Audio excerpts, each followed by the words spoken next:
Is likely to be injured in posterior dislocation of the hip joint. Whenever the head of the femur is displaced backwards, injury to this nerve must be suspected. Which is that nerve? Number 2. Okay, perfectly correct. Look at the sciatic nerve, which is unduly stretched, pulled backwards by the displaced femur. This also results in foot drop. Injury to the sciatic nerve can produce foot drop. Injury to the common peroneal nerve also can produce foot drop, because common peroneal nerve is only a branch of sciatic.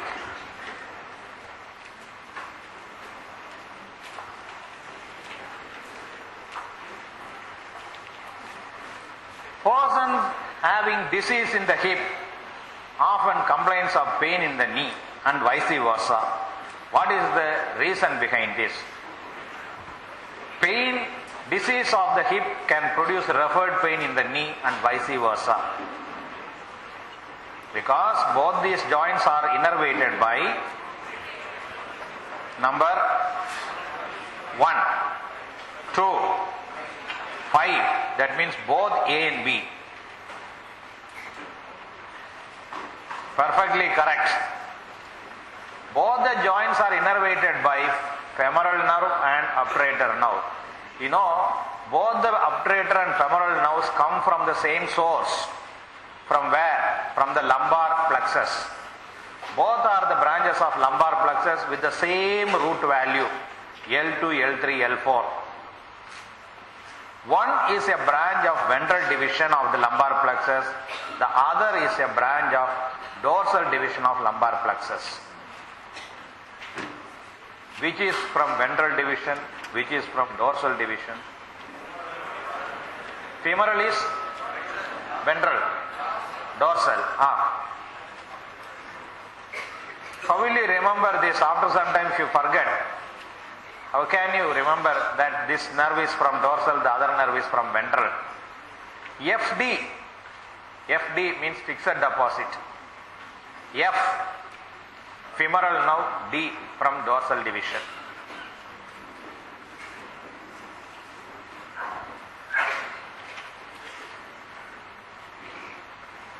Location of the saphenous opening is important to test the nature of varicose vein.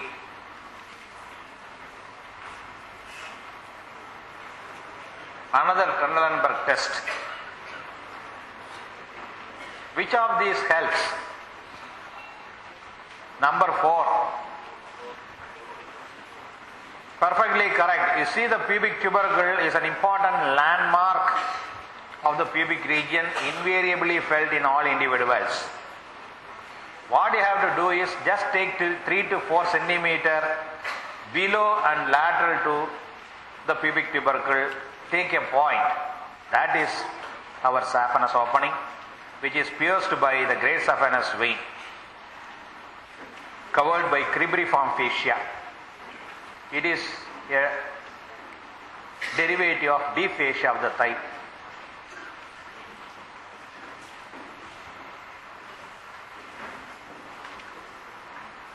Mid-inguinal point and midpoint of inguinal ligament, are they one and the same? No. You see, this is the inguinal ligament. Laterally it is attached to the anterior inferior iliac spine. Medially attached to the pubic tubercle. Take a point midway between these two attachments. That will be the midpoint of inguinal ligament. But mid-inguinal point is something different. Laterally you do the same thing. Same point you can use. But medially, instead of pubic tubercle, you have to take a point, the pubic symphysis, and take a point midway between these two extremities. Hence, it will be somewhere here. What is the importance of choosing such an imaginary point over there?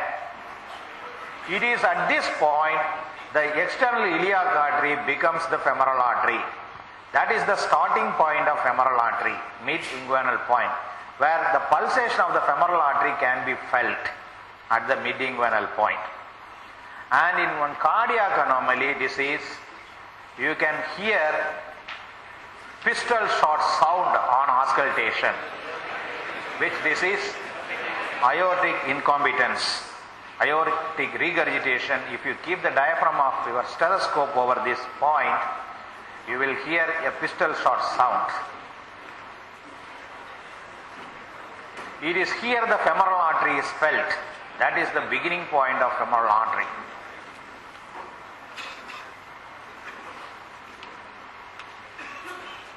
Four muscles form the floor of the femoral triangle, and four muscles are given, but one muscle is not correct.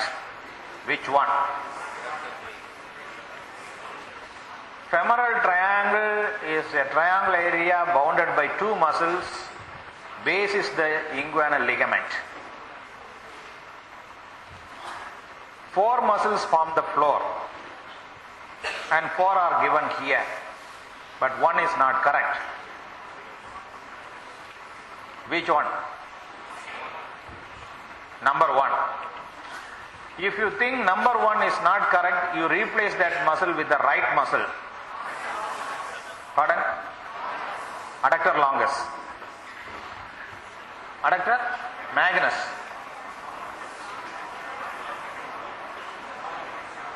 Adductor longus. Adductor longus forms the medial boundary of the femoral triangle. Does it form the part of floor also? Yes, we will see. This is the femoral triangle. It is bounded laterally by the medial border of sartorius, medially by the medial border of adductor longus. That is the reason why this muscle not only forms the medial boundary but also the first muscle of the floor. Because we have to take the medial border of the adductor longus for the medial boundary. This is not femoral triangle. This is femoral triangle. The other muscle is the pectineus, then comes the psoas major, and finally the iliacus. And these two muscles fuse to form iliopsoas.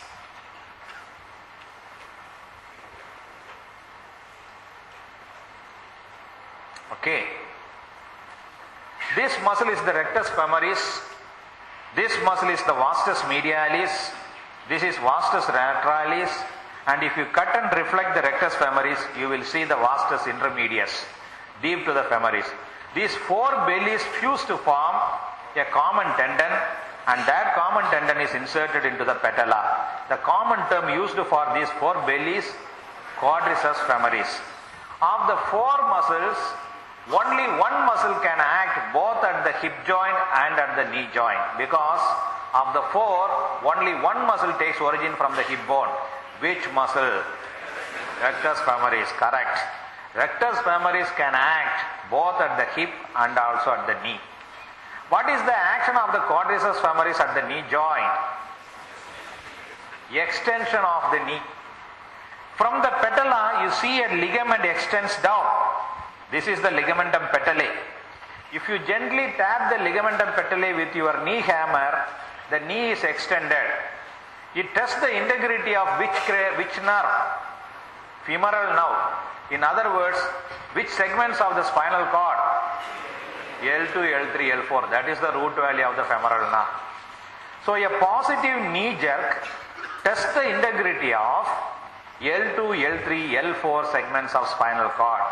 Femoral nerve, quadriceps femoris.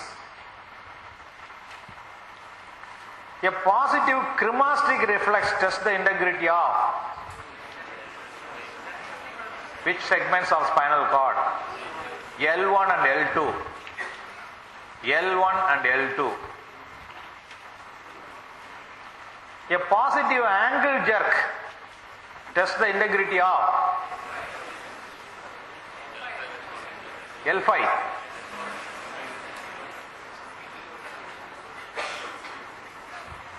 L5 S1, okay. So L1 S2 cremastic reflex, L2 L3 L4 knee jerk, L5 S1 our angle jerk. Knee joint reflex mainly testing the L3 segment of the spinal cord. Though L2, L4 are there, it is mainly for the L3 segment. L1, L2 can be tested by cremastic reflex. L5, S1, all those things, S1, S2 also, angle jerk.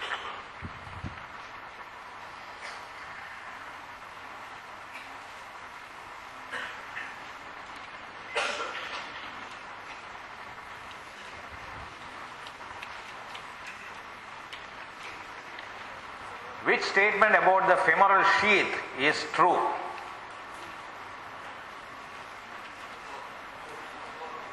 Number 4.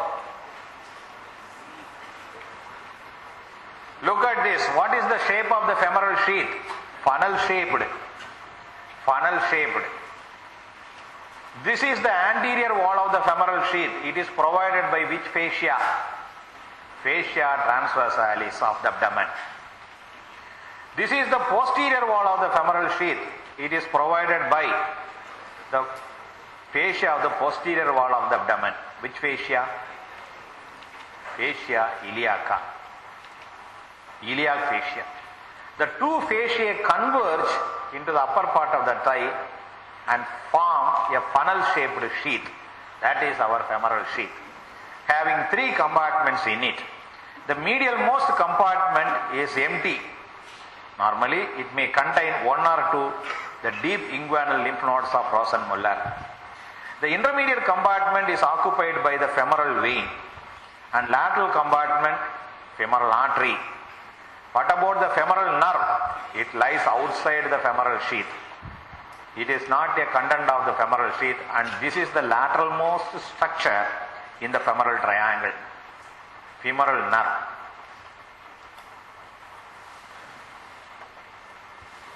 This is not the femoral triangle, remember? This is not the femoral triangle. This is the femoral triangle. Okay. That is why the adductor longus forms the muscle of the floor also.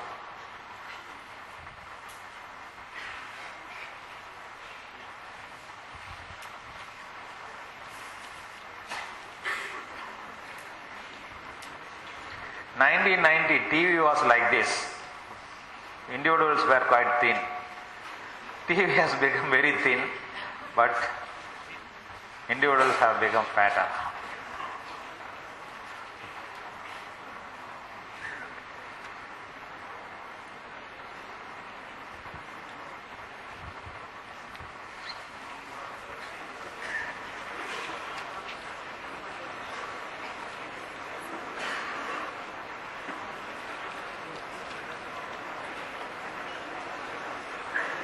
Housemaid's knee is associated with the inflammation of which bursa? Number. Prepatellar bursitis. In housemaid's knee, the flexion at the knee joint is more than 90 degree. It is the bursa that lies in front of the patella that comes in contact with the ground frequently, undergoes friction and inflammation. The other knee, clergyman's knee, where flexion of the knee is maximum 90 degree for prayer, and it is the infrapatellar bursa that is inflamed in clergyman's knee.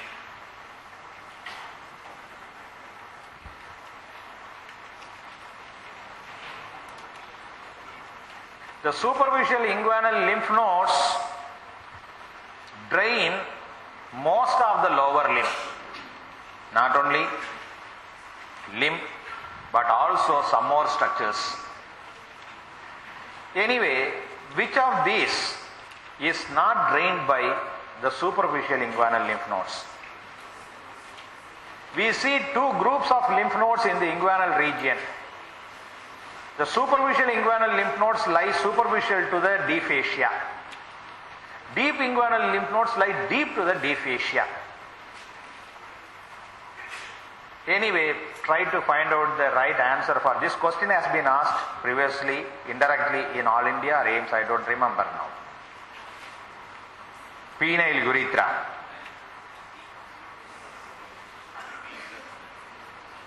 Three, two, 4. 1. 1, 2, 3, 4.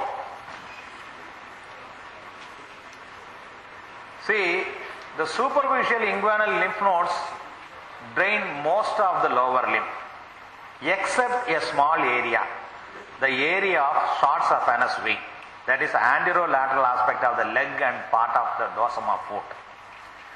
These lymphatics, which are found on the anterolateral aspect of the leg, that is short saphenous territory, they end in the popliteal lymph nodes. But rest of the lower limb is drained by superficial inguinal lymph nodes. Not only that, the anterior abdominal wall below the level of umbilicus drained by superficial inguinal lymph nodes. The entire perineum, including the anal canal below the pectinate line, drained by superficial inguinal lymph nodes. That is why in all sexually transmitted diseases, the superficial inguinal lymph nodes are enlarged. Primary chancre, lymphogranuloma venereum, granuloma inguinale, in all conditions we see the enlargement of superficial inguinal lymph nodes. The uterus is drained by the internal iliac nodes mainly. But you see the superolateral corner of the uterus, which gives attachment to the fallopian tube round ligament and ovarian ligament. Here you see some lymphatics. These lymphatics follow the round ligament of the uterus. You see the round ligament passes through the inguinal canal and leaves the inguinal canal and is attached to the labium majus. So the lymphatics which follow the superolateral corner of the uterus, superolateral cornu of the uterus, including the isthmus of the fallopian tube, follow this ligament, and these lymphatics end in the superficial inguinal lymph nodes. So part of the uterus and isthmus of the uterine tube by superficial inguinal lymph nodes. Now these three are drained by superficial inguinal lymph nodes. In the question which is left, penile urethra. Penile urethra is drained by deep inguinal lymph nodes. Deep inguinal lymph nodes. We will see the lymph nodes now. You see, this is the superficial fascia. Deep fascia of the thigh, also known as fascia lata. You can see the lymphatics, lymph nodes arranged here in the form of the letter T. This is the horizontal group, this is the vertical group. And you can see the lymphatic vessels coming from the abdomen, anterior abdominal wall, perineum, external genitalia, all those things. These are the deep inguinal lymph nodes. You can see this clitoris and glans penis, all such structures are drained into the deep inguinal lymph nodes, not labeled. This is the deep inguinal lymph node seen in the femoral, femoral canal. Okay.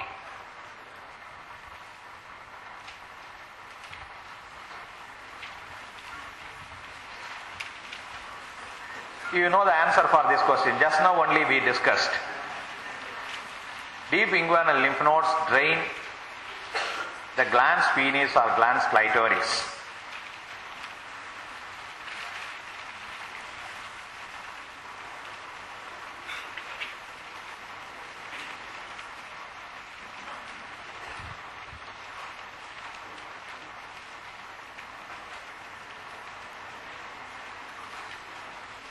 The four choices given here actually form the boundaries of the femoral ring, which is the mouth of the femoral canal.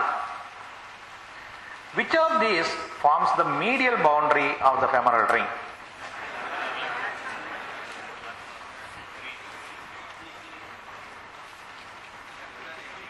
Lacunar.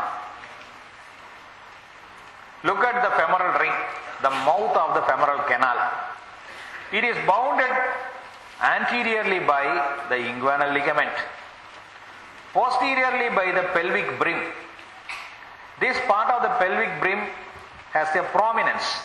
Therefore, this is given the name pecten pubis or iliopectineal eminence. It's a bony boundary. Laterally, the septum separating the femoral vein. and medially a semilunar ligament. That is why it is called so. It is nothing but a derivative of the inguinal ligament. Inguinal ligament extends like this into the pelvic brim. Semilunar ligament called lacunar ligament. It is this ligament that is incised, divided to widen this femoral ring to relieve the obstruction in femoral hernia. To enlarge the mouth of the femoral canal, this ligament is divided to make it large so that the strangulated femoral hernia or irreducible femoral hernia can be relieved.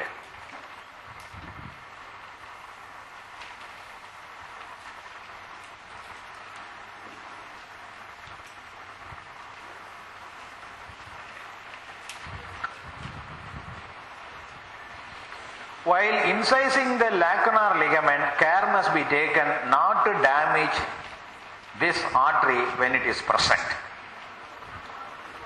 because it can produce profuse bleeding in this area. Which artery is it? Number 4, perfectly correct. Abnormal obturator artery, connecting the inferior epigastric artery with the obturator artery.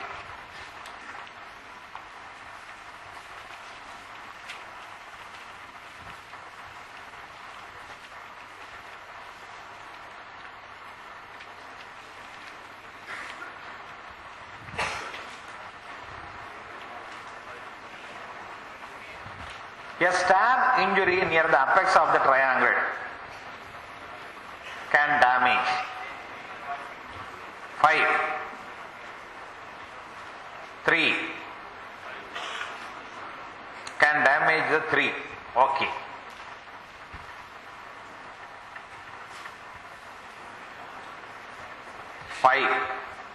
This is the site of puncture. What all things are going to be damaged? The femoral vessels, femoral artery and femoral vein are in danger. Can it damage the femoral nerve? No, because femoral nerve is a very short nerve. It is confined to the base of the triangle. It divides into a number of branches like a fountain where the nerve is near the base of the triangle. So it does not extend down to the level of the apex. Therefore, unlikely to be damaged by an injury near the apex of the triangle. Also, you can see this nerve again in this picture. It gives a branch. You can see that. That branch is related to the apex of the triangle, which may be damaged. This nerve passes through the adductor canal, going down, down, down. It can be traced down to the medial border of the foot. Which nerve is this? This is the saphenous nerve, correct. Saphenous nerve. Saphenous nerve is a branch of femoral nerve, the longest cutaneous nerve in our body. This nerve starts from the root of the thigh, going down to the medial border of the foot, accompanying the great saphenous vein later. This is to show you the lumbar plexus from which nerves arise. This is the femoral nerve at near the mid-inguinal point. Dorsal division. This is the ventral division. This nerve passes through the obturator canal, therefore obturator nerve. And this is the psoas major muscle. This muscle is related to 3 nerves. Medially, the obturator nerve we have seen. Laterally to the femoral nerve, and there is a nerve piercing the muscle to come out. This nerve, can anybody label this nerve?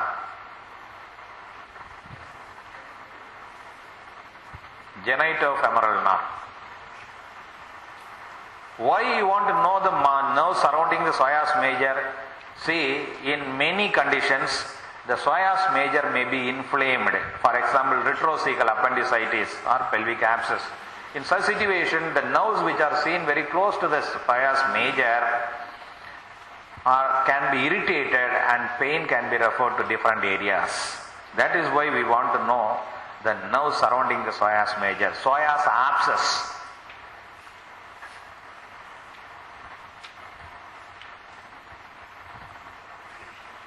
A and B. Adductor canal, also known as subsartorial canal, also known as Hunter's Canal. Which of these passes through the adductor canal?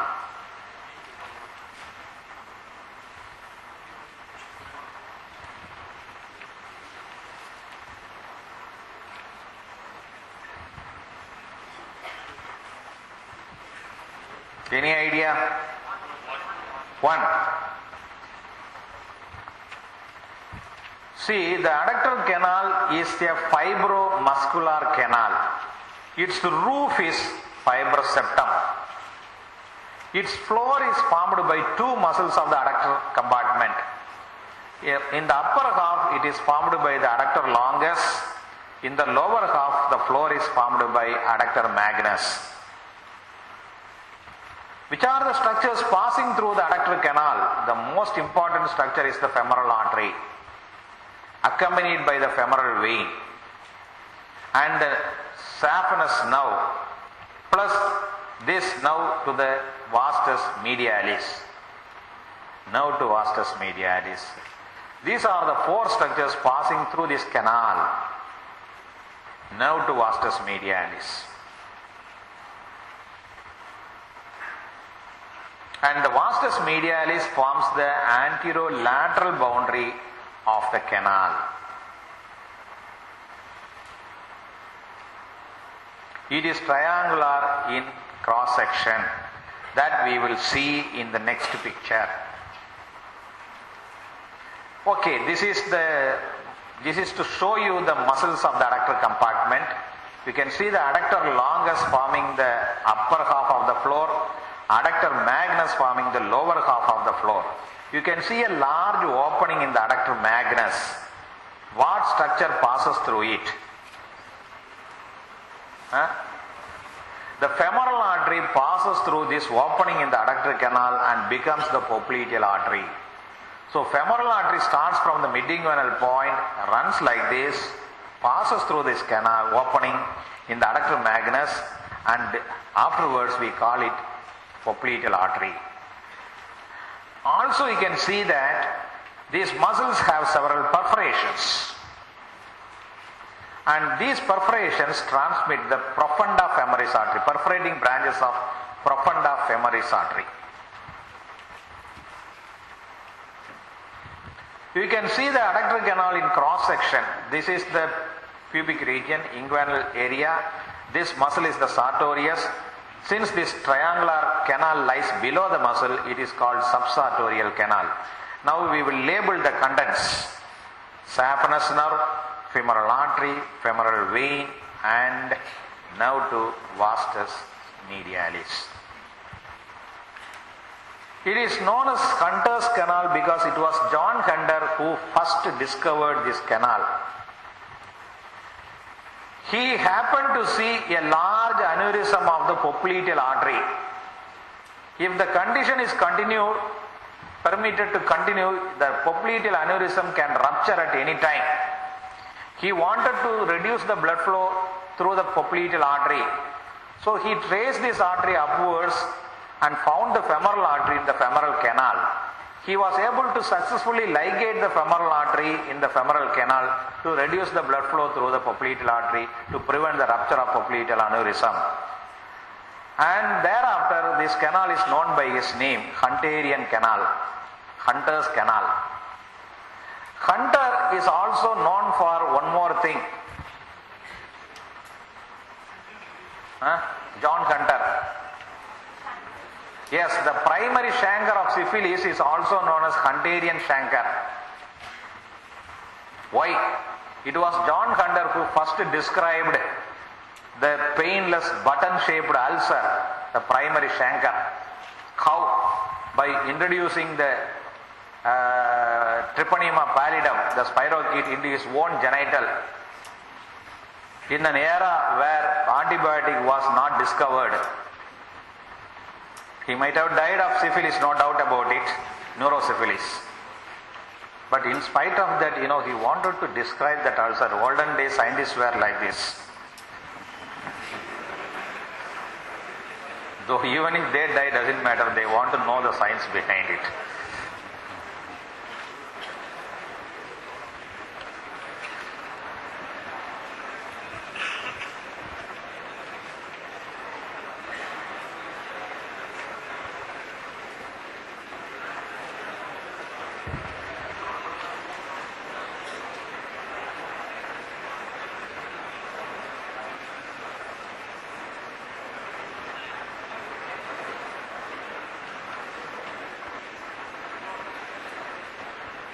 Which of the following is incorrect? Gracilis is the only adductor that rotates the thigh medially. True. Adductor magnus is the only adductor that produces extension at the hip. You know why? Because adductor magnus muscle is found not only in the adductor compartment but also in the hamstring compartment, posterior compartment of thigh. That is the reason why in the lower limb this muscle has got dual nerve supply. Adductor part is supplied by obturator nerve. Hamstring part is supplied by sciatic nerve, because that is the nerve of that compartment. Muscles of the posterior compartment of thigh produce extension at the hip. Being a muscle of the posterior compartment, this muscle produces extension at the hip. When the muscle is in the adductor compartment, it produces adduction at the hip. So dual action, dual nerve supply. Pecuneus is the only adductor that is supplied by the femoral nerve. True. Pecuneus is supplied by femoral nerve in cases where the obturator nerve does not supply it. Gracilis is the only adductor that is attached to the femur, not attached to the femur. Correct. All adductor muscles are attached to the femur only. They do not cross the knee joint to be attached to the bones of the leg. Therefore, adductor muscles do not have any action at the knee joint. But gracilis is not like that. It is attached to the tibia, therefore it can act both at the hip and the knee. Adductor longus is the only adductor that forms the floor of the adductor canal. This you must answer. Is it true? False. It forms only the upper part of the floor. Lower part of the floor is formed by magnus. Correct.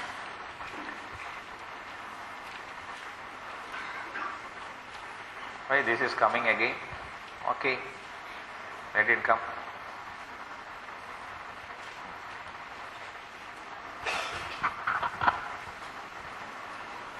The medial meniscus is more vulnerable to injury. Yes. Medial meniscus, of the two menisci, medial one is often damaged due to sudden twisting movement of knee, as we commonly seen in football players. It results in a typical anterior-posterior tear that is compared with something. Bucket handle tear. Correct. What is the reason behind it?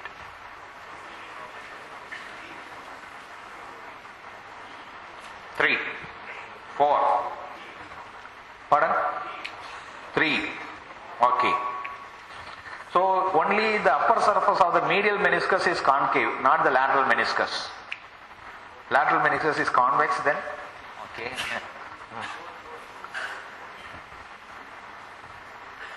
Look, this ligament, okay, this is the medial meniscus. The ligament which is seen on the medial side of our knee is called tibial collateral ligament, because tibia is the bone which is medial bone. This ligament has two parts, a superficial part and a deep part. You see the attachment of the deep part to the medial meniscus. Therefore, in sudden twisting movement of knee, the medial meniscus cannot slip. It gets caught between the two bones and crushed. But lateral meniscus will escape. It can slip and it is not fixed by any ligament. Therefore, it is not involved normally. Look at this picture. You can see a typical anterior-posterior tear of the medial meniscus. This is what is called bucket handle tear of medial meniscus. This is the handle of the bucket. And this is the bucket itself. Handle, bucket.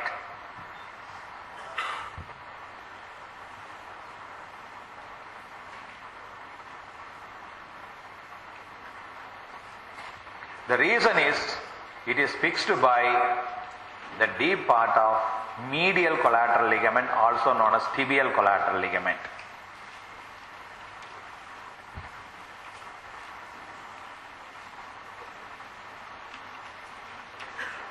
Unlocking of the knee. What is unlocking? What is locking?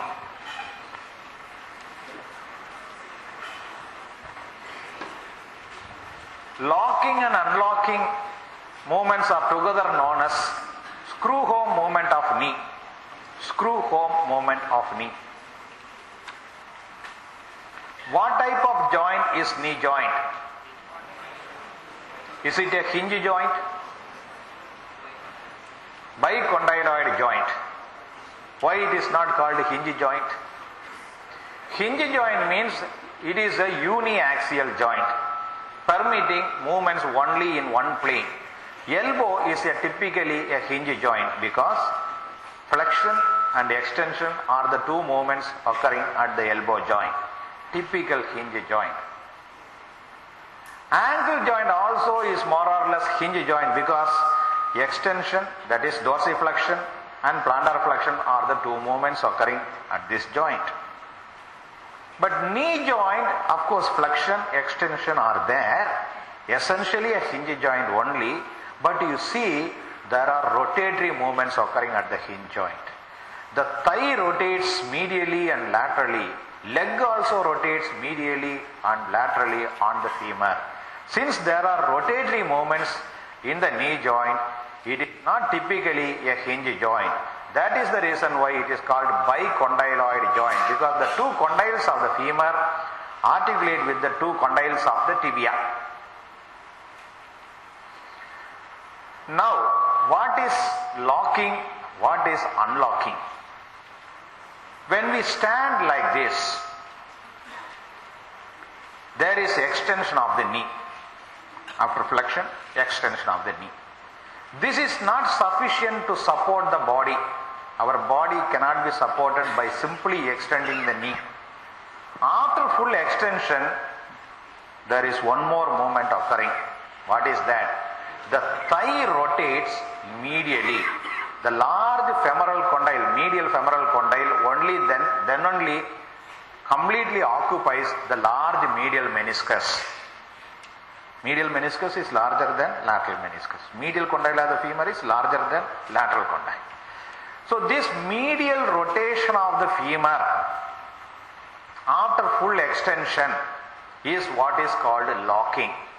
Once this movement has taken place, the entire lower limb becomes a rigid pillar capable of supporting our body. Now the joint is locked. Now you want to flex your knee. You cannot flex the locked knee. Before that, the locked knee must be unlocked.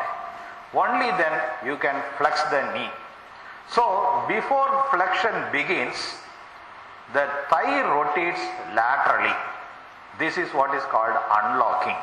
Once the thigh is rotated laterally, you can flex. But we are not aware of these rotatory movements of the thigh. We simply extend and flex the knee. But these two things also occur side by side along with flexion and extension of the knee.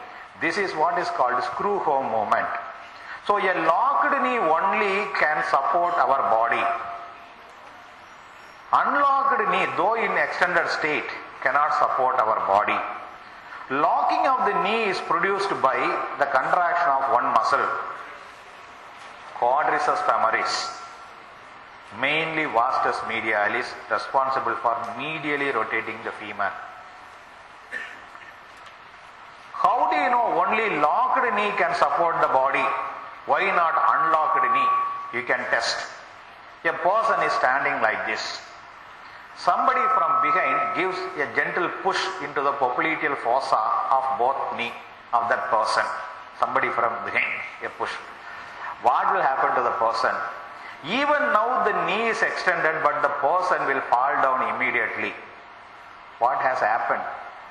When the knee is pushed from behind, there is a small muscle in the back of the knee. And this muscle contracts, reflex contraction of this muscle occurs, it unlocks the knee. That means laterally rotates the femur. So, knee is unlocked, now the body cannot be supported, therefore the person falls down. So, locking is carried out by Quadriceps femoris, unlocking is carried out by popliteus. What is locking? The medial rotation of femur after full extension. What is unlocking? Before flexion begins, the thigh rotates laterally. Femur rotates laterally. If you describe this in relation to the tibia, in relation to the leg, it should be the other way round. It should be the other way round if you want to describe this movement in relation to the leg or tibia. Medial rotation of the tibia, is it locking or unlocking? Unlocking. Lateral rotation of the tibia, locking.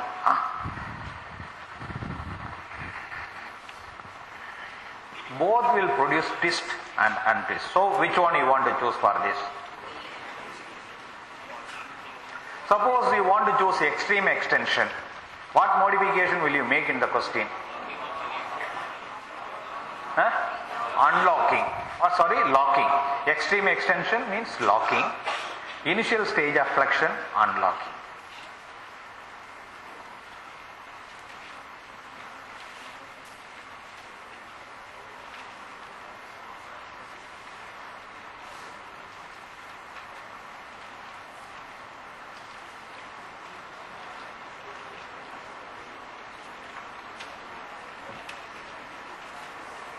This is a very large bursa, always communicating with the knee joint, and is often regarded as a part of the knee joint. Since this bursa extends above the patella, its name is like this. What bursa?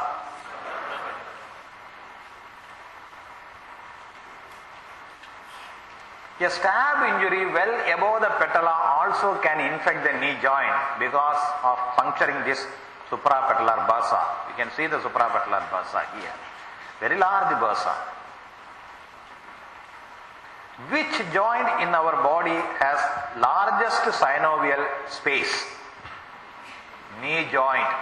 Knee joint. Having two large condyles of the femur, articulating with two large condyles of the tibia.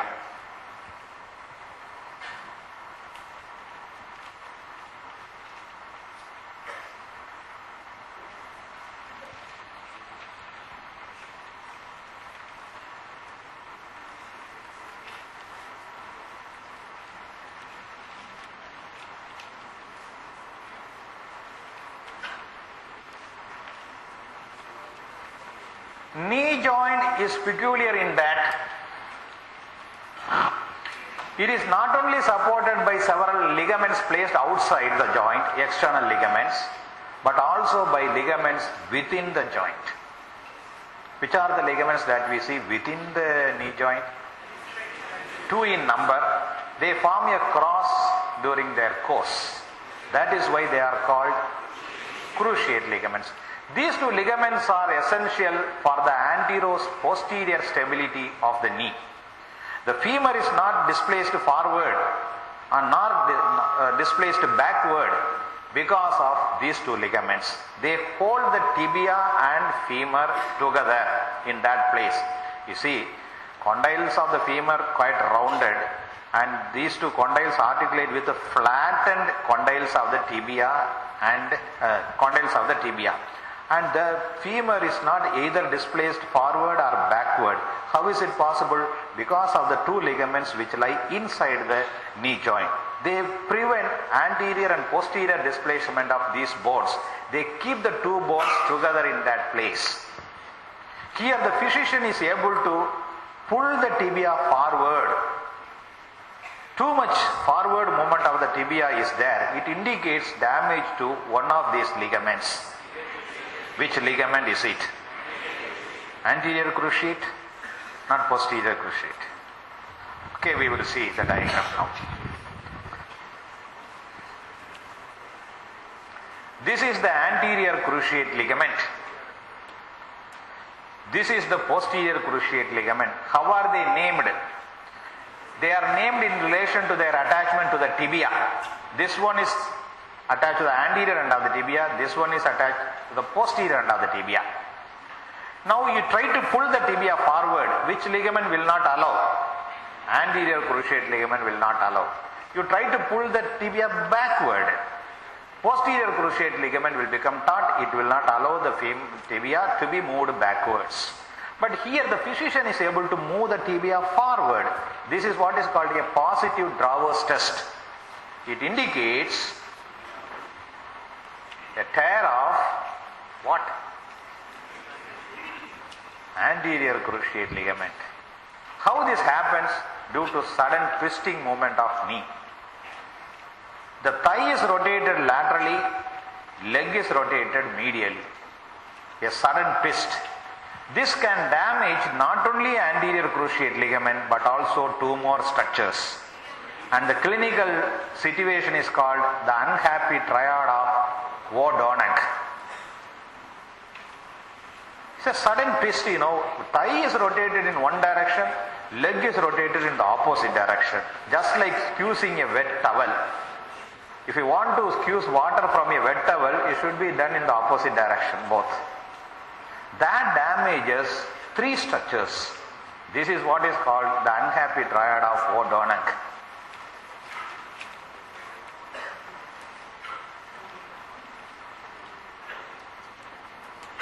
Which are the three signs? Tear of anterior cruciate ligament, bucket handle tear of medial meniscus, and the tibial collateral ligament tear of tibial collateral ligament, both the superficial part and deep part. But the femoral collateral ligament is not usually involved because it is a very strong ligament, a cylindrical cord, not usually damaged in mild and moderate injuries.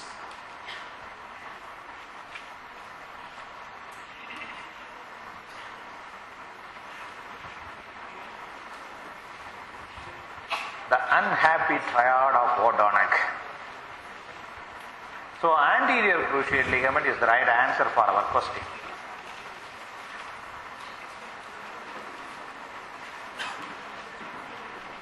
Supplies to not required, supplies there.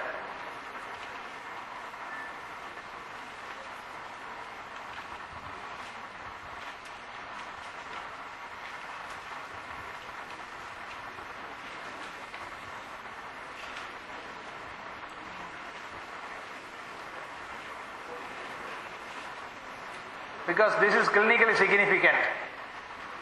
A damage to this artery can damage the anterior cruciate ligament. Which one? Medial genicular artery.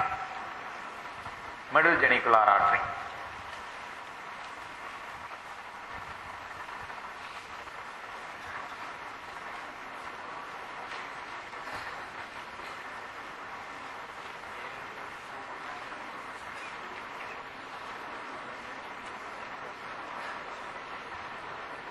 Four statements are given here, but only one is true. Which one is true?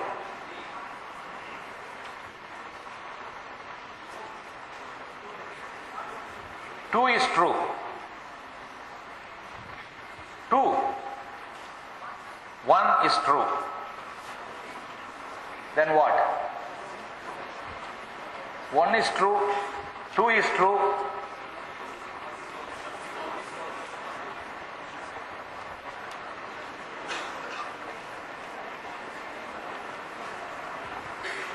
Let us see the diagram now.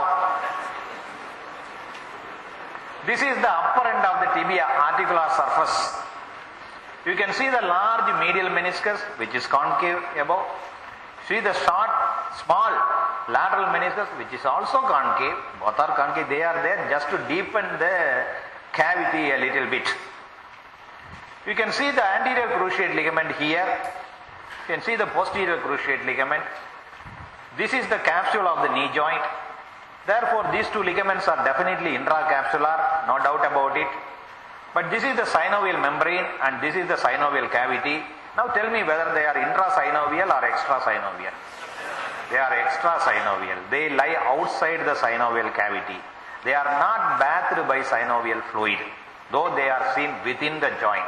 They are outside the synovial cavity and therefore they are not bathed by synovial fluid. Number two.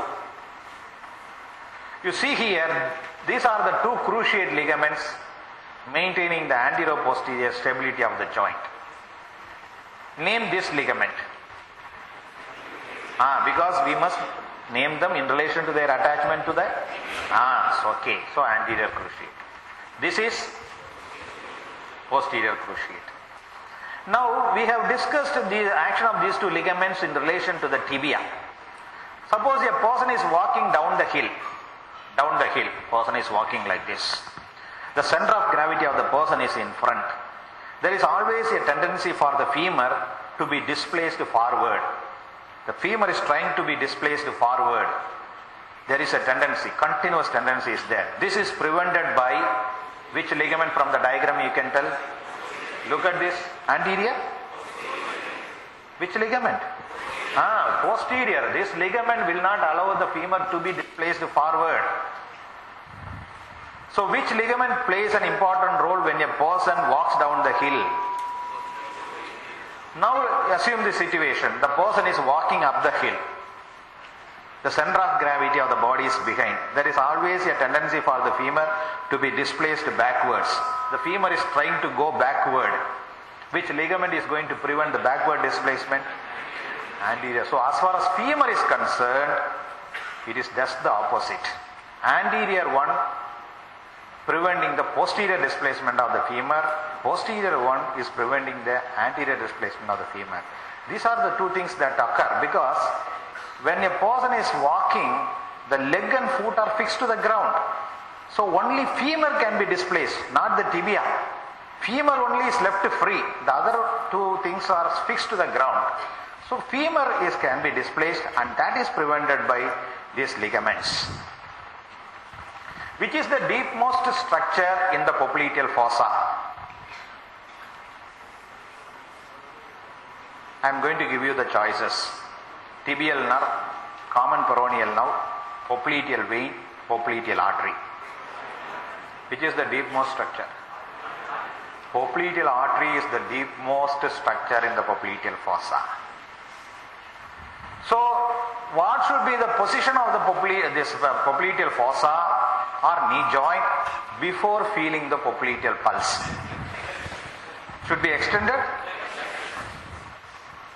Should be flexed. Only then you can dip your finger to touch the popliteal artery to feel its pulsation. If the knee is extended, the popliteal fascia is becomes taut, you won't be able to dip your finger into the artery. If it is flexed, fossa is well formed, you can touch the artery to feel the pulsation. So this should be the position of the limb while palpating the popliteal artery.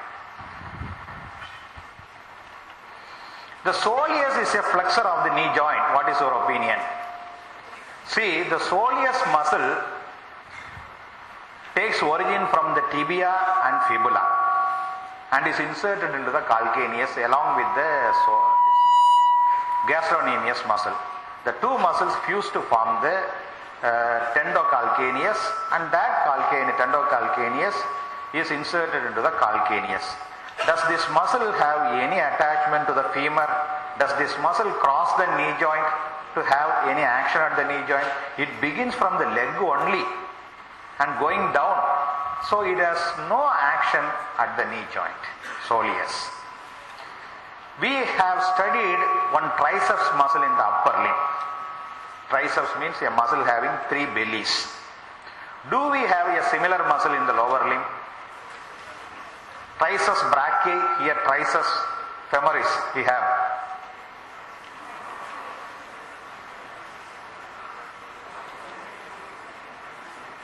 Yes or no? We have a triceps muscle. The two heads of the gastrocnemius and the soleus, these three things together known as the triceps surae. Here also three bellies are there. Two heads of the gastrocnemius and soleus fused with the gastrocnemius. So count 1, 2, 3. Triceps surae.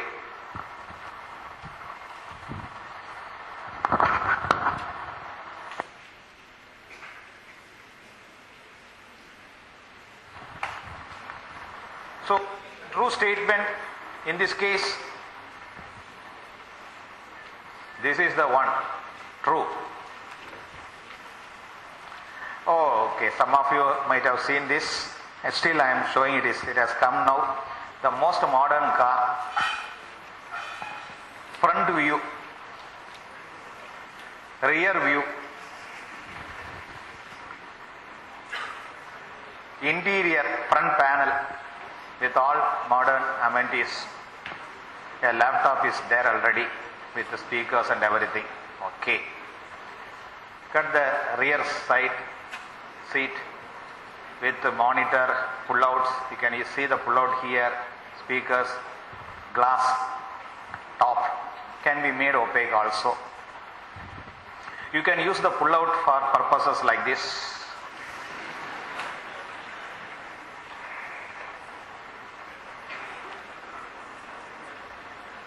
Plus this also.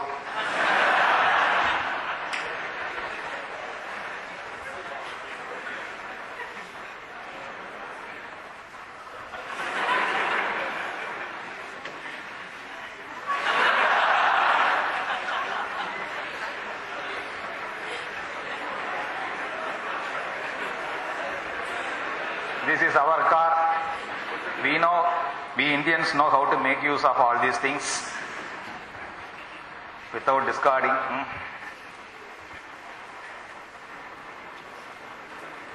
Okay. Go back to the question.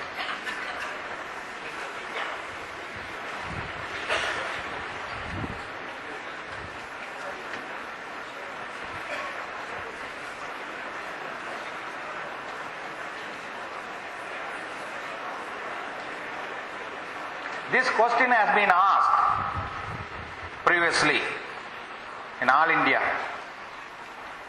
In a post-polio case, contracture of iliotibial tract results in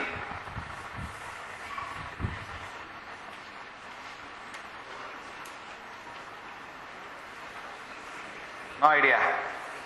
Look at the iliotibial tract. Iliotibial tract is nothing but the thickening of the deep fascia of the thigh. That is called fascia lata.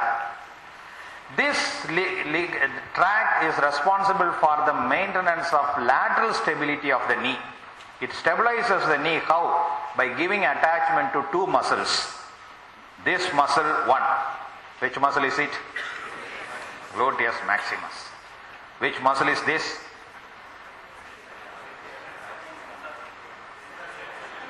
Tensor fascia latae. Tensor fasciae latae.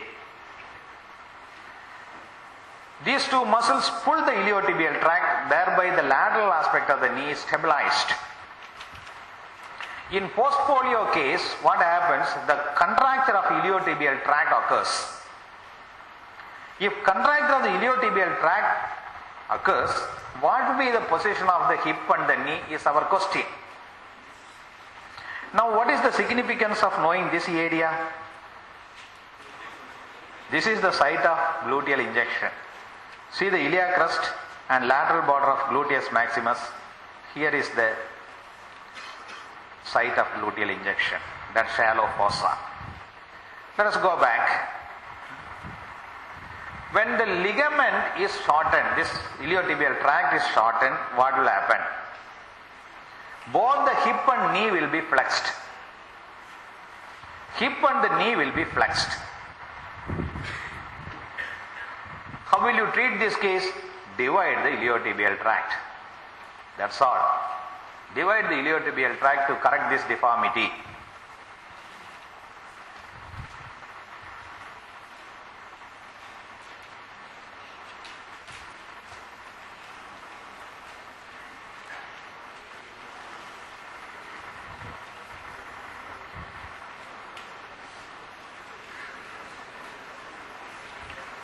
Ansarine means goose. Goose bursa. The bird goose is associated with three tendons. Except, look at this bursa. This bursa also is an important bursa of the knee joint. It is related to three tendons: semitendinosus, gracilis and sartorius. Sartorius is a muscle of which compartment of thigh? Anterior compartment. Gracilis, medial compartment. Semitendinosus. So one muscle from each compartment of thigh converge to have a common site of insertion at the upper end of the tibia. And their attachment to this part of the tibia in relation to the bursa resembles the goose foot. Goose foot. The term pes anserinus is often used for this arrangement. Pes means foot, anserin means goose, goose foot. Have you heard of a similar term anywhere in our body? Yes, the 5 branches of the facial nerve also resemble the goose foot in the face, to which also the term pes anserinus is used. How will you remember these 3 muscles? We have seen a lady between 2 majors in the upper limb. Here we are seeing a girl between 2 surgeons. Yes, girl gracilis, surgeons are semitendinosus and sartorius, harmless surgeons.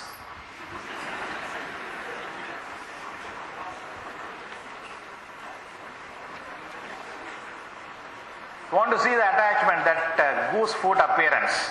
Okay, this is the goose foot appearance.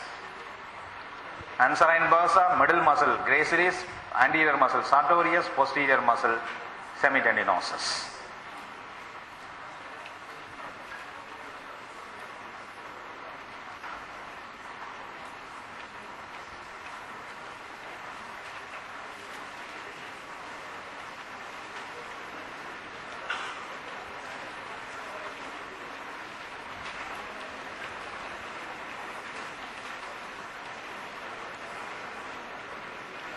See, when a person is in shock, hypovolemic shock, the superficial veins in our body are collapsed, difficult to see them and difficult to puncture them, canalize them.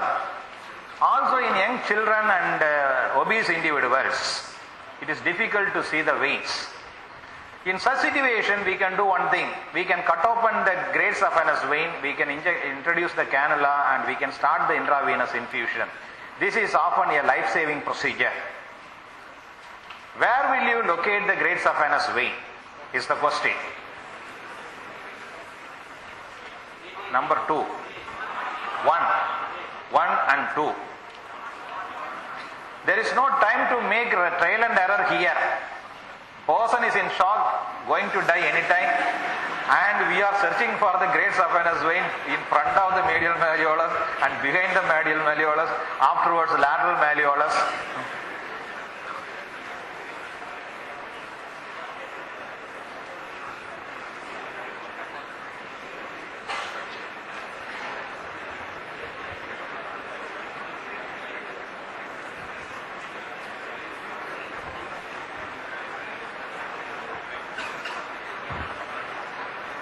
Make an incision just in front of the medial malleolus. You will find this vein invariably in all cases.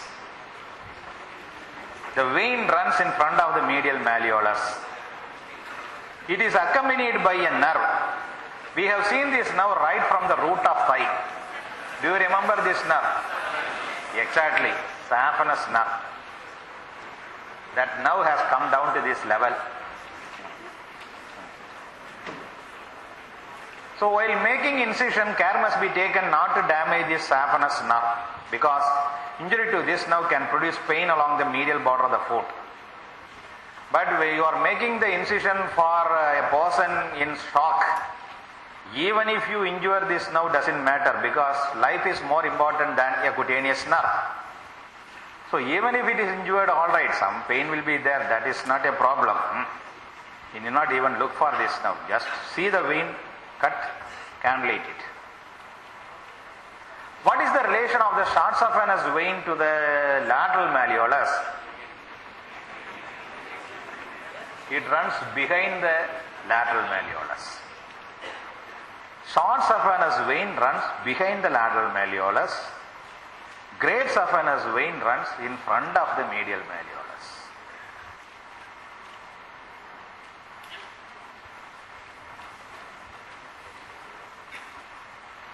Whenever a muscle is inflamed, it is not the contraction of the muscle that produces pain, more pain.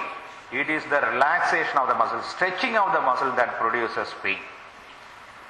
What is the primary action of the muscles of the posterior compartment of leg? Plantar flexion. So the muscles contract in plantar flexion. When will they be stretched? So that should produce pain. Therefore, what is the right answer for this question? You can see these muscles. They are the flexor hallucis longus, flexor digitorum longus, etc. Tibialis posterior. These are the muscles in the posterior compartment. Their main action is to plantar flex the foot. These muscles are stretched in dorsiflexion. That produces pain. So in deep posterior compartment syndrome, dorsiflexion of the ankle. Dorsiflexion means elevation of the ankle. Assume that this is my foot. If I elevate my foot, this is dorsiflexion. If I depress my foot, it is plantar flexion. When the foot is elevated, all the muscles here are stretched. And that produces pain.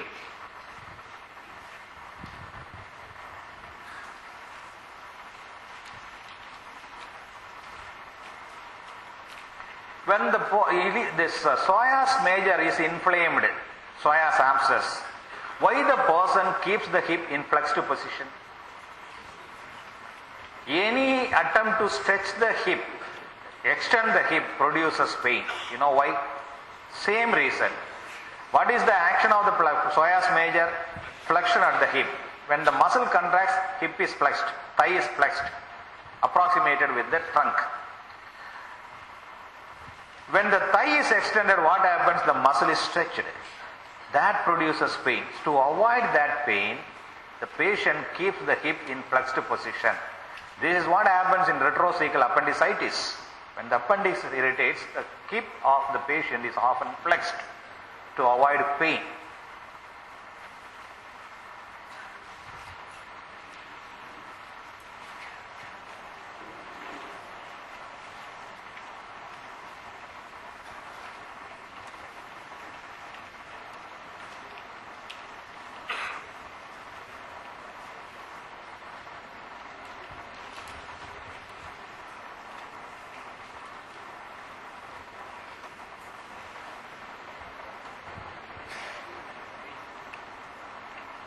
See, there are 6 compartments in the lower limb, 3 in the thigh, 3 in the leg. Which are the 3 compartments of thigh? Anterior, posterior and medial. What is the name given to the medial compartment? Adductor compartment. Each compartment has its own nerve. Anterior compartment is supplied by femoral nerve. Posterior compartment, sciatic nerve. Medial compartment, obturator nerve. Similarly, the leg also has 3 compartments. Anterior compartment, posterior compartment. Here instead of medial, lateral compartment. What is the name given to the lateral compartment? Peroneal compartment. Now, which are the 3 nerves of this compartment?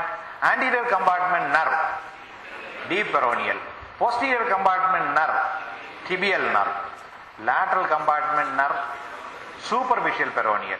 Deep peroneal and superficial peroneal nerves are the branches of common peroneal, which in turn is a branch of sciatic nerve.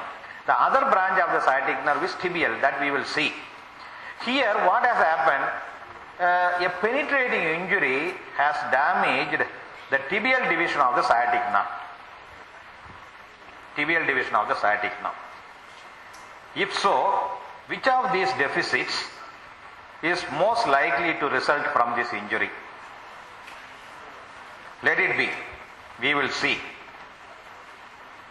This is the sciatic nerve surface marking, starting from the gluteal region, running in the back of the thigh, middle of the thigh, at the upper angle of the popliteal fossa. It divides, terminates. One nerve runs laterally, that is common peroneal. The other nerve is the tibial, which is the continuation of the sciatic nerve. Where does this nerve go? Tibial nerve. It enters the back of the leg. That means posterior compartment of leg. What happens to the common peroneal? It leaves the popliteal fossa and divides into 2 branches. Deep peroneal and superficial peroneal to innervate the other 2 compartments of the leg. Now we will see the real nerve. This is the nerve here. And this is the tibial nerve, direct continuation going into the leg, posterior compartment of leg. This is the one that deviates from the midline, winding around the neck of the fibula and divides into superficial peroneal and deep peroneal. We will trace this nerve later. Again, this is the nerve, tibial nerve in the posterior compartment of leg, supplying all muscles in the posterior compartment which are responsible for plantar flexion of the foot at the ankle joint. Now let us see what happens to the common peroneal nerve. This is the site where it winds around the neck of the fibula. After that it divides into two branches. This branch is called deep peroneal because it runs deep to the muscles in the anterior compartment. This branch is called superficial peroneal because it runs superficial to the muscle in the lateral compartment, peroneal compartment. And this nerve, deep peroneal nerve, becomes cutaneous only at the distal end of the foot, that is first interdigital cleft.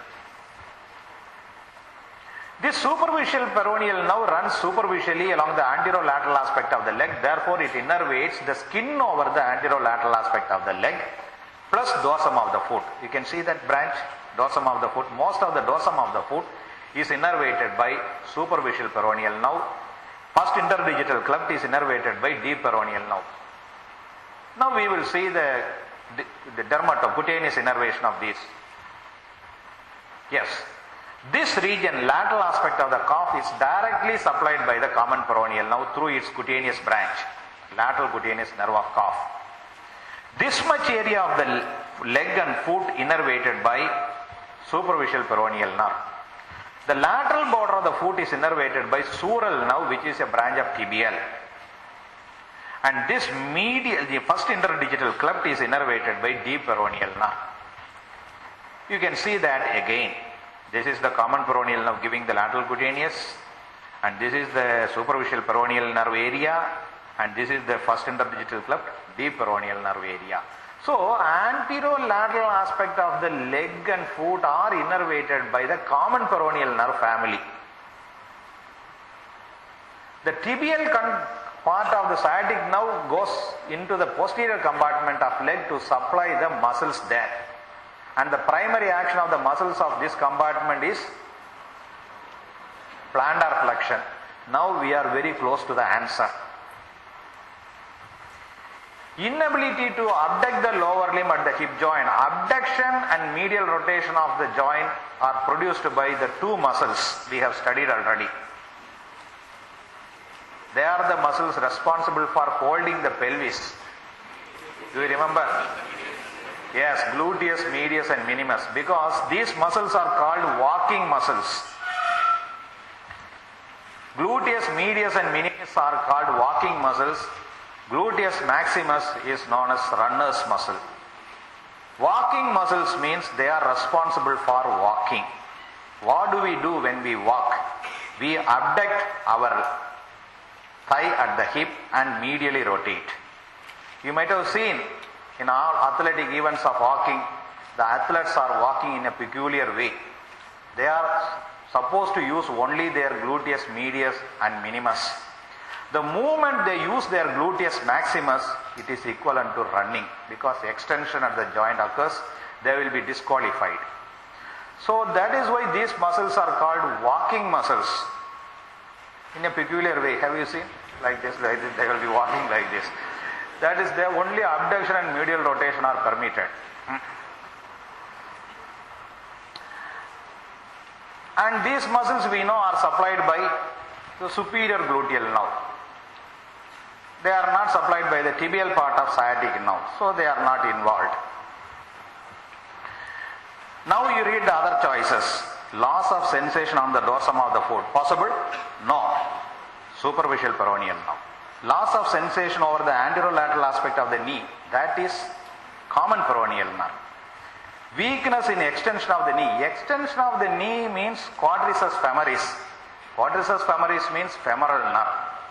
So what is remaining now? That is the answer.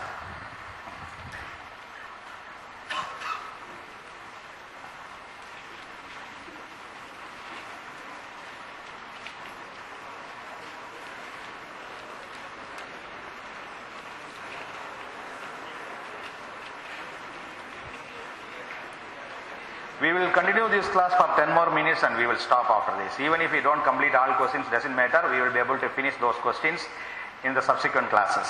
Okay. Some of your parents are waiting outside impatiently. I am seeing them.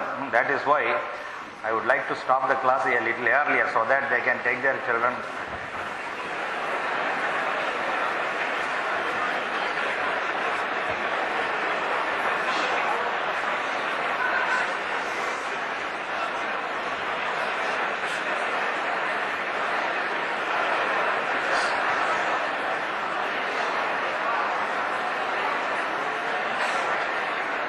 Yes, muscles of the anterior compartment of leg.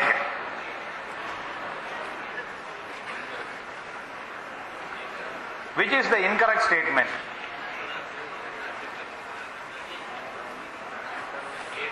Number 1. Look at this. This muscle is running anterior to the tibia, that is why it is called tibialis anterior. This muscle goes to the big toe, that is why it is called hallucis longus.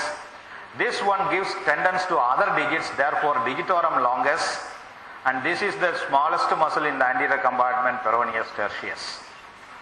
These are the 4 muscles we see in this compartment. The primary action of the muscles of this compartment is to elevate the foot, that is otherwise known as dorsiflexion.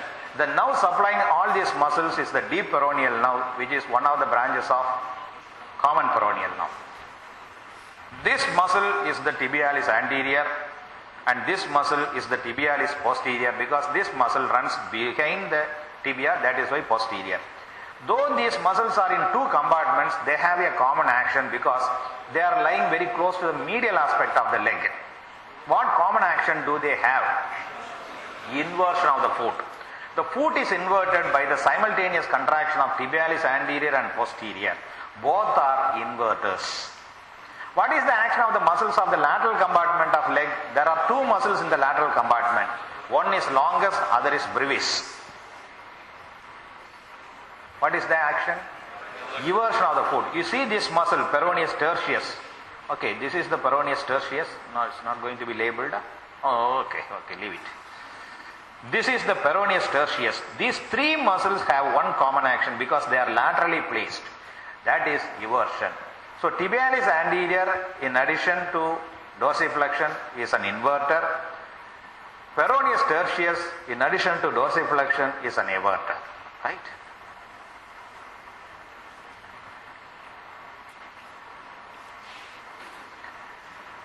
Which is incorrect now? Yes.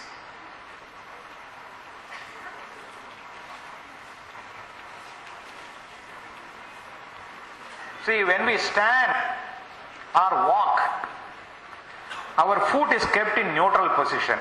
It is neither dorsiflexed nor plantar flexed, neither inverted nor everted. It is kept in neutral position by the simultaneous contraction of muscles of all 3 compartments of leg.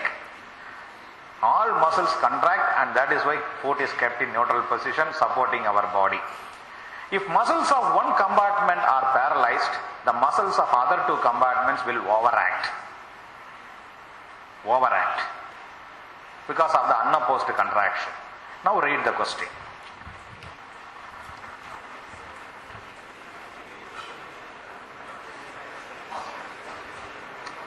The right foot is kept in dorsiflexion and eversion. Dorsiflexed and everted. Which movement is lost in this case? So, which nerve injury do you suspect? That's all. Simple.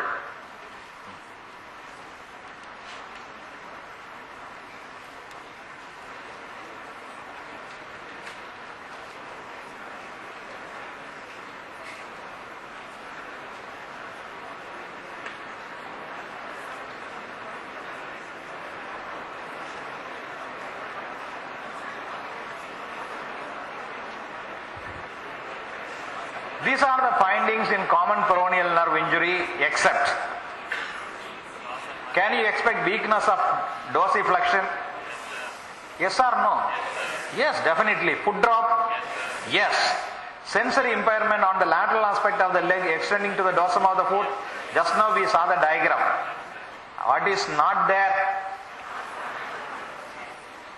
Loss of angle reflex. Angle reflex means when you gently tap the ligament of this tendocalcaneus, what happens?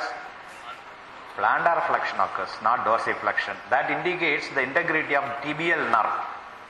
Tibial nerve, the muscles tendocalcaneus, soleus and gastrocnemius. So these are all findings. This question has been asked previously in your entrance exam, last year only I think. Okay, let it be. We will find the answer later. Read this question also.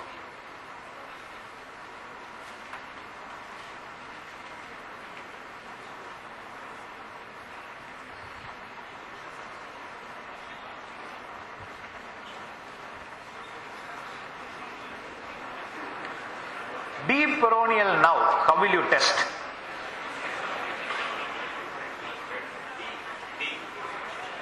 Okay, let it be. Read this question.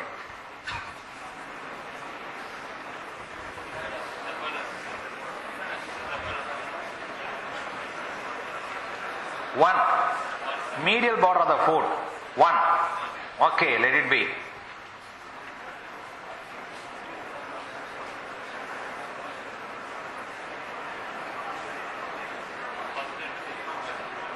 Selective paralysis of dorsiflexors. Only dorsiflexors are paralyzed. You will have an additional finding. What additional finding? One.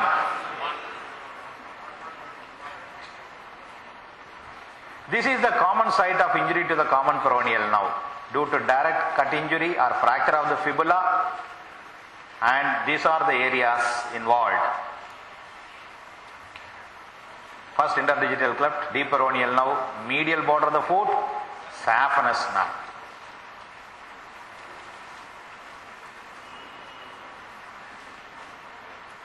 The segments L4, L5, S1, medial to lateral.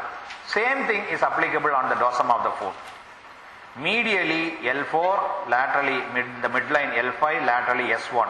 So irritation of S1 nerve root in IBDP can produce pain along which border of the foot? From the diagram. If the S1 nerve root is irritated, there will be pain along the lateral border of foot, S1, in IBDP. L4 nerve is the saphenous nerve, L5 nerve SPN, superficial peroneal, S1 sural, first interdigital cleft, deep peroneal.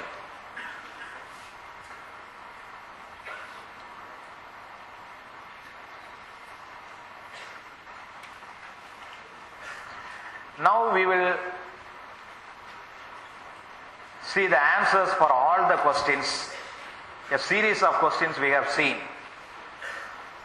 Here, loss of angle jerk. Angle jerk tests the plantar flexion of the ankle. That means tibial nerve.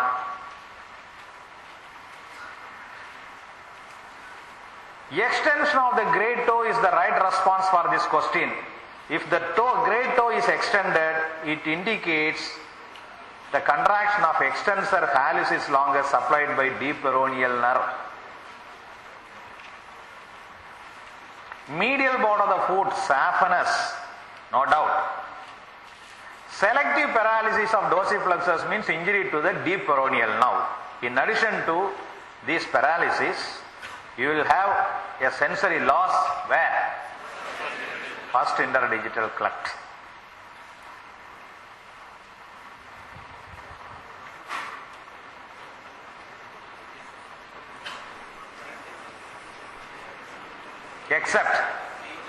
Except number. Exactly. Because sciatic nerve is the grandfather. Common peroneal nerve father. Deep peroneal nerve son. But superficial peroneal nerve only daughter. So if male members in the family are injured, foot drop can occur.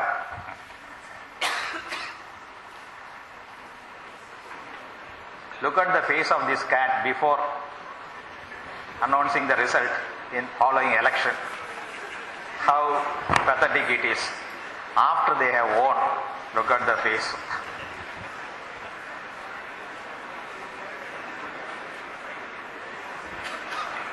The ankle joint becomes most stable in exactly dorsiflexion.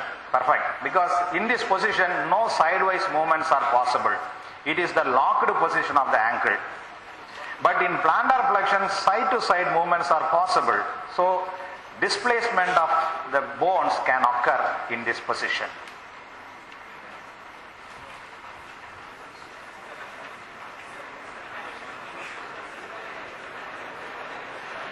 Except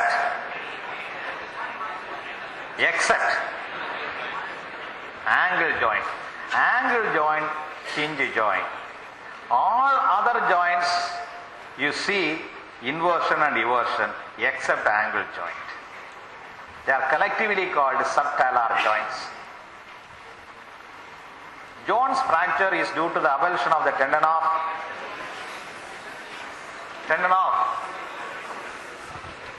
peroneus longus. Okay, then what? Peroneus brevis. Then what? Peroneus tertius. No problem. Look at this.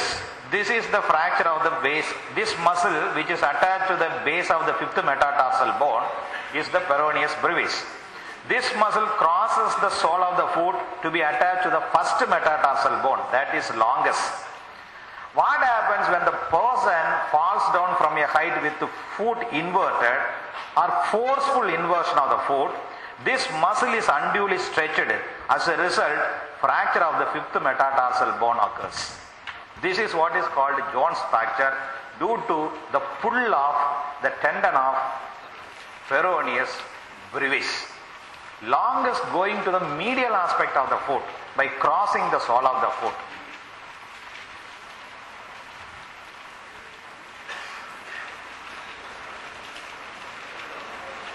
We have 4 more questions. I think we will be able to finish.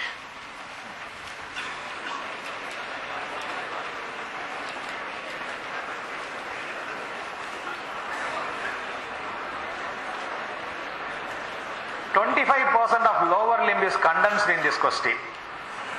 This is the summary of whatever things we have learned so far.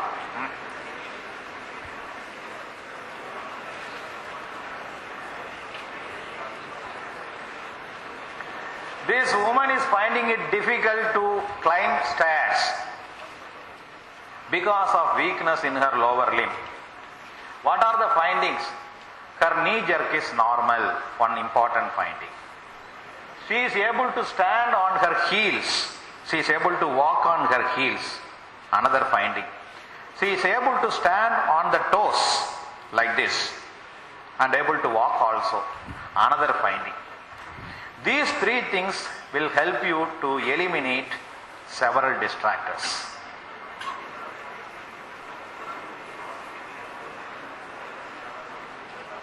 Now first we will see knee jerk is normal. That means which nerve is intact? Eliminate the femoral nerve. Because knee jerk means extension of the knee. That means quadriceps femoris, femoral nerve. Eliminate. She is able to walk on her heels. That means she is able to maintain dorsiflexion. So dorsiflexion is intact in this woman. Therefore, which nerve? You can eliminate common peroneal. She is able to stand on the toes of her feet. That means she is able to maintain plantar flexion. She is able to do plantar flexion. So you can eliminate tibial nerve. Only 2 nerves are left. Inferior gluteal and obturator. Obturator now innervates the muscles of the adductor compartment. Are these muscles required for climbing stairs? Adduction. Will anybody climb the stairs like this? Nobody is going to do that. So these muscles are not required for climbing stairs. Which muscle is required?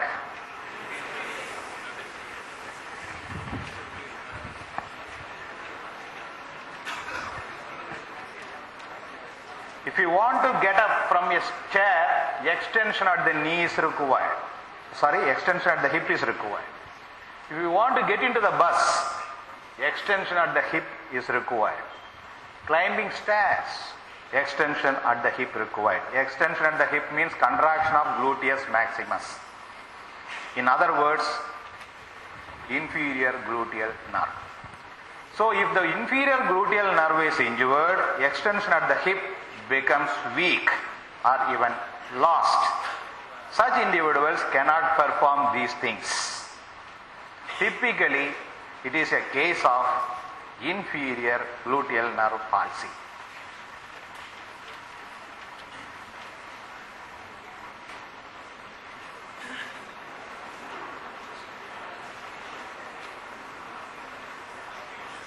What is meant by a keystone?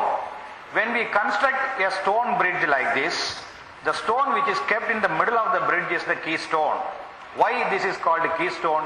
If this stone is displaced, the entire bridge will collapse. The entire bridge is supported by this stone. If it is displaced, whole bridge will collapse.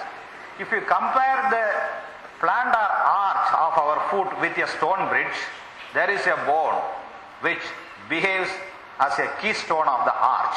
Which is that bone is our question. Talus. It is kept in that position by a ligament. Which ligament is it? It acts as a spring. That is why it is called spring ligament.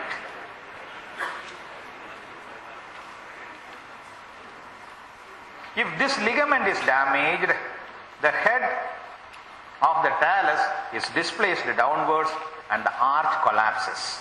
The plantar arch collapses, it becomes flat foot. Pes planus.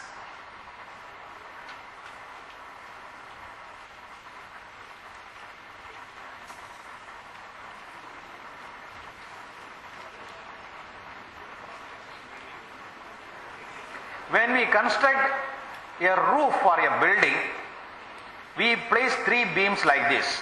2 beams are kept like this, and the movements between the 2 vertical beams are arrested by placing a horizontal beam like this. This horizontal beam is the tie beam.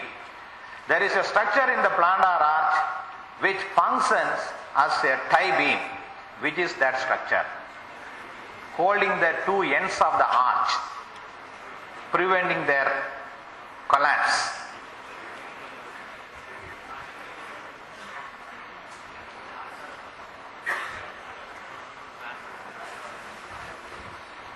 Plantar aponeurosis, holding the ends of the arch.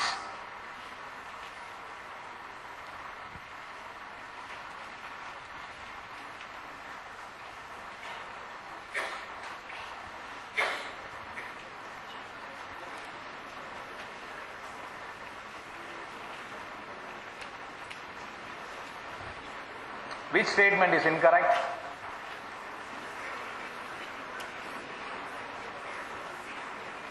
There are 2 ball and socket joints, large ball and socket joints in our body, shoulder joint and hip joint. Both the joints have wide range of movements at the expense of stability. These are the 2 joints supported by muscles. Joints supported by muscles are likely to be dislocated because they permit a wide range of movements at the expense of stability. So hip joint, the strength of the hip joint depends largely on the muscle surrounding it, no doubt. Shoulder joint also for that matter. Number 2, B, for the timing, let it be the right response. Correct. That statement is correct. Syndesmosis I will explain later along with the osteology, the classification of joints. Of the 2 movements, plantar flexion and dorsiflexion, which is greater? Dorsiflexion is only 10 to 20 degree, but plantar flexion is 25 to 35 degree. Plantar flexion is greater than dorsiflexion. When foot is plantar flexed, side to side or mild rotatory movements are possible. We do this for loosening exercise. When we do warm-up exercise, this, in plantar flexion we will do all these things. This is the position where the joint is easily dislocated, not in dorsiflexion.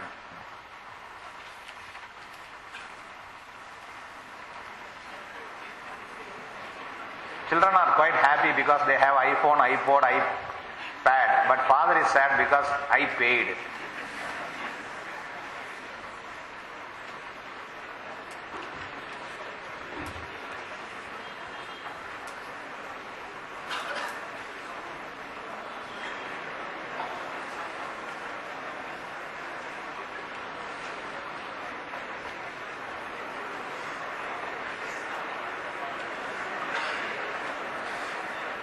We know the femoral artery is the parent artery of the entire lower limb.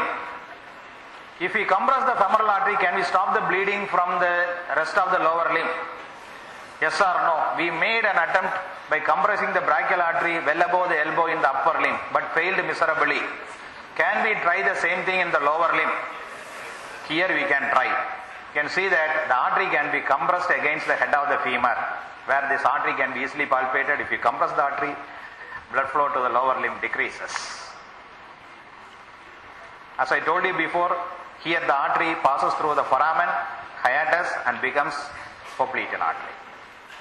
This is the popliteal artery, and related to the popliteus muscle, this artery ends at the lower border of the popliteus by dividing into anterior tibial and posterior tibial artery, not at the upper border. It is at the lower border, that is distal border, not at the proximal border, right? Now, the relation of the artery and the vein in the femoral triangle, which is superficial, which is deep, artery or vein? Artery is superficial, vein is deep. In the popliteal fossa, artery is deep, vein is superficial. Have they changed their position when they reached the popliteal fossa? No. We only have changed our view. There we are seeing them from behind. Here we are seeing them from front. That is why they haven't changed their position. They keep the same relation throughout. We only have changed our view. In the lower limb, the venous drainage is from the superficial vein to the deep vein, because they are all provided with valves. You can see the several perforating veins, they are all provided with valves permitting blood flow only from superficial vein to the deep vein. If these valves are damaged, reversal of blood flow can occur. That is how the varicose vein develops. And this venous plexus is inside the soleus muscle, and when the soleus muscle contracts, the blood collected in the venous plexus is pumped into the deep vein only, not into the superficial vein. That is why the soleus muscle is called peripheral heart. The calf pump mechanism is essential for the drainage of blood, venous blood from the lower limb. Short saphenous vein ends in the popliteal vein. That statement is okay.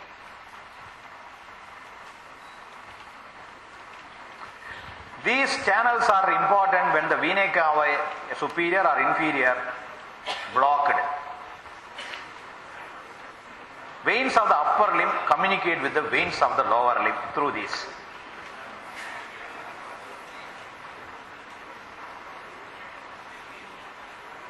These veins are seen in the thoracoepigastric region. These veins connect the lower limb vein, femoral vein, with the upper limb vein, axillary vein. What is the significance? Suppose superior venae cava is blocked. Then blood from the upper limb can flow like this, can reach the lower limb vein, then from there it can reach the right atrium through the inferior venae cava. The other way around also possible if inferior venae cava is blocked. So these veins on the body wall are very much dilated in venae caval block, as you see in this photograph. All these veins in the body wall are very much dilated. You can see the thoracoepigastric vein, which is draining the blood from one limb to the other limb.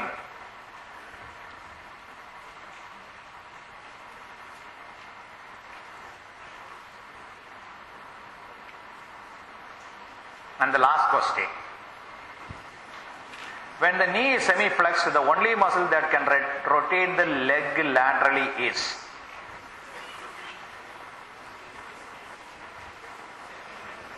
You can see the hamstring muscles. There are two muscles lying on the medial side, semitendinosus, semimembranosus. This muscle which is placed laterally is the biceps femoris. When the biceps femoris contracts, this muscle is attached to the fibula, end of the fibula. The semitendinosus and membranosus are attached to the tibia. So they are the flexors of the knee joint. The hamstring muscles are the principal flexors of knee. In addition, because of their relative position, one group is medial rotator, other group is the lateral rotator of leg. Which group could be the medial rotator? Which group is the lateral rotator? This muscle is placed laterally, it can rotate the leg laterally. These muscles are placed medially, they can rotate the leg medially. So when the knee is semiflexed, the only muscle that can rotate the leg laterally is biceps femoris, because of their relative position. Thus we complete all questions from lower limb also. Somehow we finished. If we had started at 9 o'clock, we would have finished easily without much difficulty. But because of several other things, we were not able to start today. Next class, before coming to the classes, anatomy classes, you come prepared. If you are not able to read all the things in your textbooks, at least go through the diagrams to become familiar with the parts which you have studied long back. Then only it will be useful. Next class, we will discuss two topics: thorax and developmental anatomy, embryology.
ഇതിൽ സാമൂട്ടും ഞാൻ question ചെയ്യും